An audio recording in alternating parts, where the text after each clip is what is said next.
if man is slain unjustly, his heir shall be entitled to satisfaction, but let him not carry his vengeance to excess, for his victim is sure to be assisted and avenged.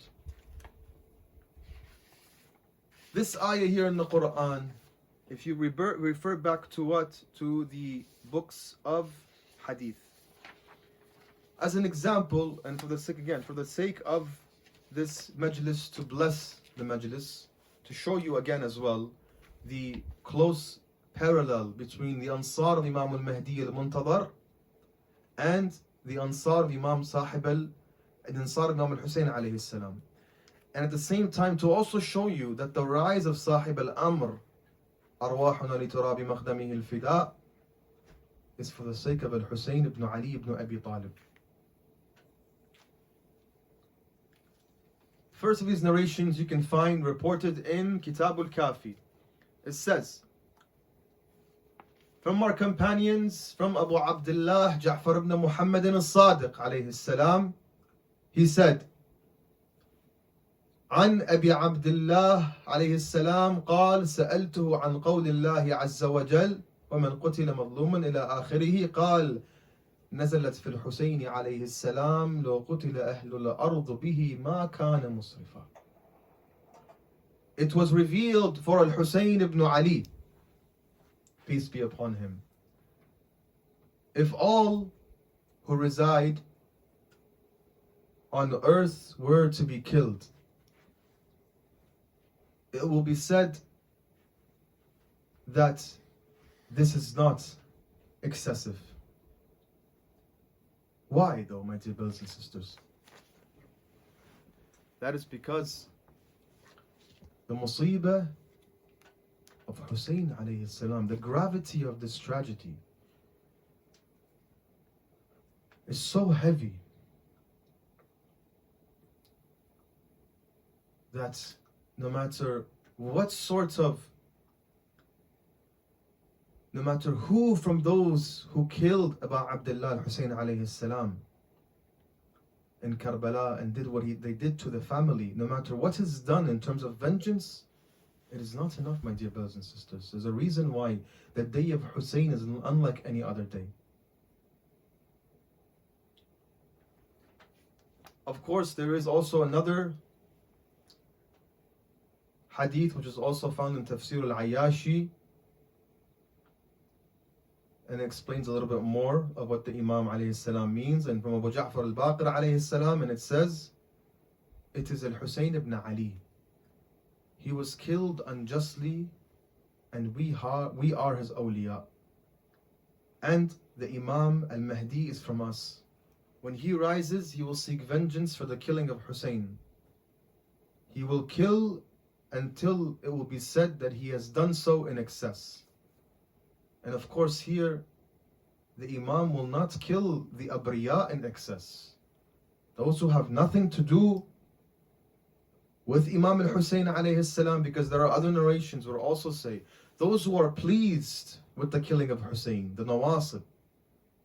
And of course the Munafiqeen will look at Sahib al-Asri wa Zaman and tell him, you're doing this in excess. How could you do this in excess? It is only Hussain ibn Ali, he was killed, khalas. As they say to us today, oh, Hussain ibn Ali, the grandson of the Prophet, he died. Okay, so what? That is not the case, my dear brothers and sisters. It's not a matter of so what when Allah subhanahu wa ta'ala is involved. It's not a matter of so what when Rasulullah sallallahu alayhi wa alayhi receives various prophecies outlining the martyrdom of al-Hussain ibn Ali alayhi salam and the different angels that show him the soil of Karbala.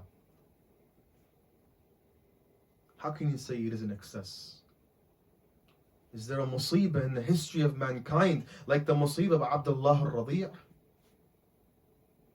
I leave that for you to decide. Sallu ala Muhammadin wa ali Muhammad. Allahumma salli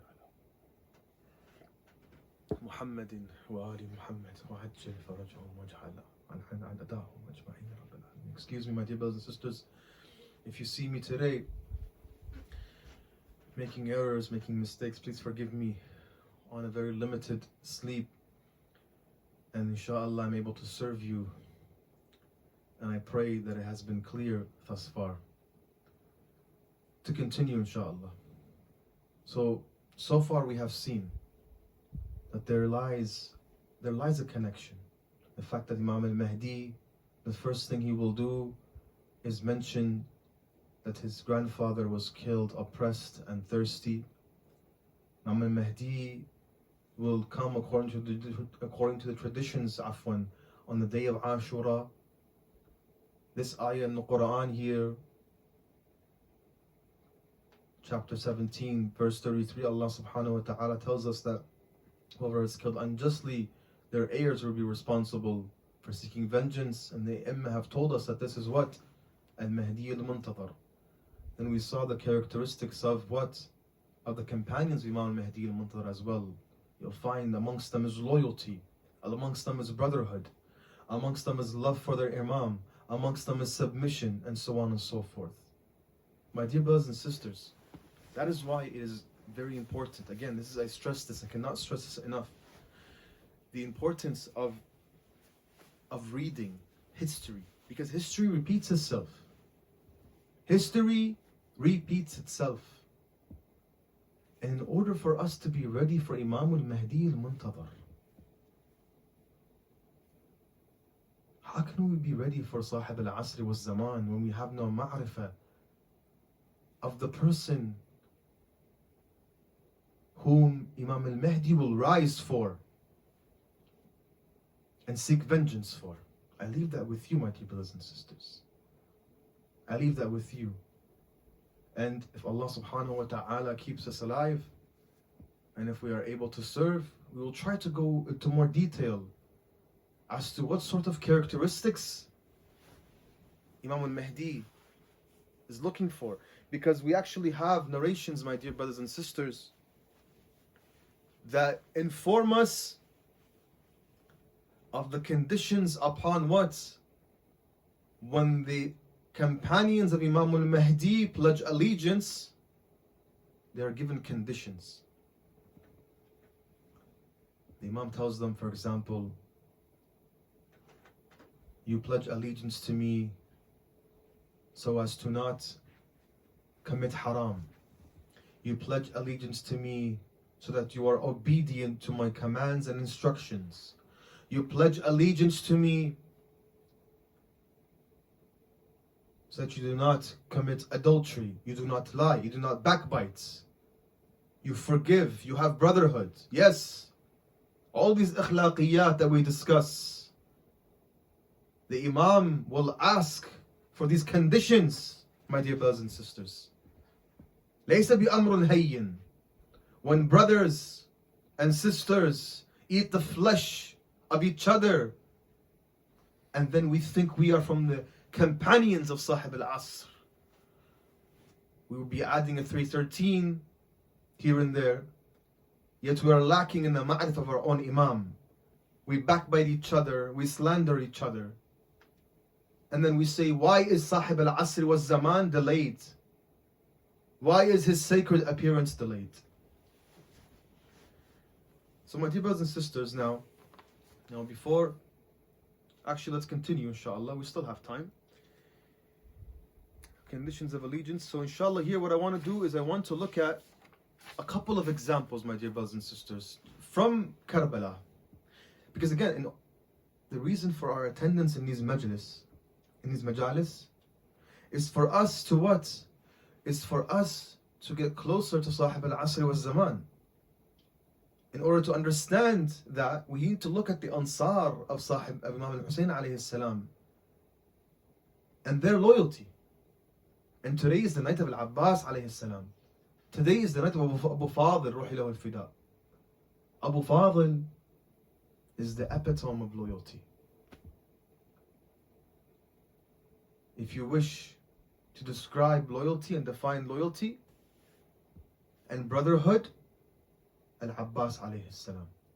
But before we get into that, I have a couple examples, 2 examples actually, of one who lost and one who was victorious till the end. Pay close attention. And forgive me again for these narrations and putting a lot of information in, but it's important. It's important, right? We don't want to just sit here and speak. We want to go straight to the books, to the maqtal, to the books of history, because we want to try to build ourselves. In order for us to build ourselves, we have to do so through the companions of the Imam. So, the first of these individuals, unfortunately, is a man by the name of Malik ibn al-Nadhr al-Arhabi. One of those men that met Abu Abdullah al-Hussain alayhi salam on his way to what? To Kufa, to Karbala. And with him as well, a man by the name of al-Dhahhak. Two of them, they were together. They sat with Abu Abdullah al-Hussain alayhi salam, and this is what happened. This is the conversation that happened between the two. جلسا إليه فرد علينا ورحب بنا. The Imam alayhi salam greeted them. The Imam alayhi salam told them, welcome. Then the conversation happened between the two. Why are you here? Where are you going? Until the Imam alayhi salam said this. حسبي الله ونعم الوكيل قال فما يمنعكما من نصرة. He said, فما يمنعكما what? من نصرتي. So he asked them, and what is it that keeps you away from aiding me? This is an answer, right? Your answer here is what? Is an answer that can either lead you to the fires of hell, punishment, or to paradise. And that is why it's important that to look at these individuals, my dear brothers and sisters. Because by looking at the lives of these individuals and looking at the history of this journey to Karbala, we'll come across such personalities. He said to him, فما يمنعكما من نصرتي. فقال مالك ابن النضر علي دين ولي عيال. He said to him, I have a family and I have loans that need to be fulfilled. Allahu Akbar. Allahu Akbar. So now you know why the Quran tells us that the amwal and the awlad are fitnah. If you wanted a tafsir of this ayah, that when Allah subhanahu wa ta'ala, then are your wealth and your children are fitnah, then here is what? The answer. See, this is why I tell you these reports are important. Because why? Because they give us what? An idea of that when that time comes for us, my dear brothers and sisters, how will we react? Will we also say, I have money and loans that I have to take care of and a family? That is why ma'rifah of the Imam, again, we emphasize, ma'rifah of the Imam is of utmost importance. And then, as for al-Dhahhak situation was different. He says, I do have loans and I do have a family, but on one condition I will join you. What is that condition, Ya ibn Rasulullah? On one condition, Ya ibn Rasulullah, I'll join you. I will join you on that one condition, that if I go to Karbala and I find that, and I come to the end of Karbala, and I'll join you in battle in Ashura, and if I find that you no longer have Ansar by your side, then give me permission to leave. Do you accept the conditions? The Imam said yes. And of course, you know the result or the answer and the outcome of this man. Because when Karbala happened and he was there and he even fought in Karbala, the reports inform us, the historians inform us that he killed at least 12 people or 3 people. At the end, he noticed there was only 2 or 3 people left, and he went to Abu Abdullah al-Hussain alayhi salam, and he said to Abu Abdullah al-Hussain alayhi salam, as we agreed, can I leave? He said to him, you have permission to leave. And the man left. And the man survived. And he also is a narrator of hadith. And I suggest you go back and read his bio, al-Dhahhak. As for what is his masir, paradise or hell, I leave it to Allah subhanahu wa ta'ala.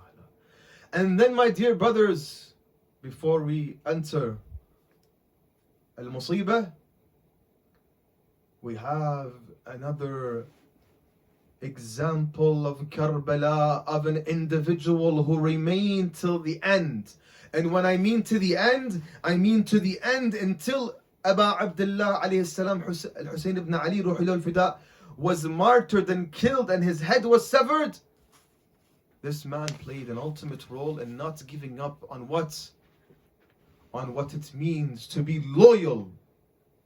We wish to be companions of the Imam and lovers of the Imam. Where is our obedience to the Imam? Are we loyal to our Imam when the time comes? Can we be like Suwaid? كان سويد آخر من بقي من أصحاب الإمام الحسين وذلك بعد أن قتل بشر الحضرمية فتقدم وقاتل حتى أثخن بالجراح وسقط على وجهه. And he was the last of the companions of al-Hussain ibn Ali ibn Abi Talib. And after al-Hadrami was martyred, he was also heavily wounded and he fell amongst the dead face down. فلما قتل الحسين, and when Hussain ibn Ali was killed, فظنوا بأنه أي سويد قتل. And then they thought what? They thought that Suwaid was killed. وسمعهم يقولون قتل الحسين ibn Ali. And they heard the enemies say al-Hussain ibn Ali has been killed. ووجد في نفسه رمق من الحياة. At that moment he was on the brink of life and death, and he had a glimmer of life left, an iota of life left in him. وكانت معه سكين خبأها, and he had a dagger, a knife that he had hidden. وكان قد أخذ سيفه فقاتلهم بسكينه ساعة ثم إنهم عطفوا عليه فقتلوه. My dear brothers and sisters, this is Suwaid. Everybody has been killed. Al-Hussain has been killed. Al-Abbas has been killed. The Ansar are no more. That's it. They have severed the heads of the pure sons of Rasulullah and the companions of Hussain. And Suwaid, during those moments, he did not say to himself, let me hide amongst the dead, like that Jamal who hid amongst the dead and committed the ultimate crime, which we will discuss inshallah and read you the story of Al-Jamal on the 11th night in Sham Ghariban. My dear brothers and sisters, loyalty. Loyalty. What does loyalty mean? And now we will enter the musibah of al-Abbas alayhi salam. Allahu Akbar, ma minha min musibah. I ask you to forgive me, for I've already taken much of your time, but it's important that we connect with al-Abbas. Because al-Abbas alayhi salam was the ultimate rams, the ultimate sign of what? Of loyalty.